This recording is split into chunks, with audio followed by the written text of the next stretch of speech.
جی بالکل، ضلع waste police مرخ 29 جون 2024 waste تھانہ اقبال مارکیٹ پولیس نے ہوائی فائرنگ کرنے والے ملزم کو غیر قانونی اسلحہ سمیت گرفتار کر لیا۔ ایس ایس پی ضلع ویسٹ ملزم رئیس آمروہی کالونی میں شادی کی تقریب کے دوران ہوائی فائرنگ جیسے جان لیوا جرم کا ارتکاب کر رہا تھا۔ پولیس نے اطلاع ملتے ہی بروقت کارروائی کرتے ہوئے ہوائی فائرنگ کرنے والے ملزم محمد منور ولد محسن کو اسلحہ سمیت گرفتار کیا۔ گرفتار ملزم کے قبضے سے فائرنگ میں استعمال ہونے والے غیر قانونی 9mm پسٹل بامہ ایمونیشیم برآمد کر لیا گیا۔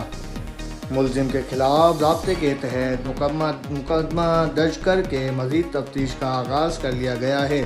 ترجمان ایس ایس پی ضلع ویسٹ، رپورٹر شہریار علی گوری، K6 سٹی نیوز کراچی۔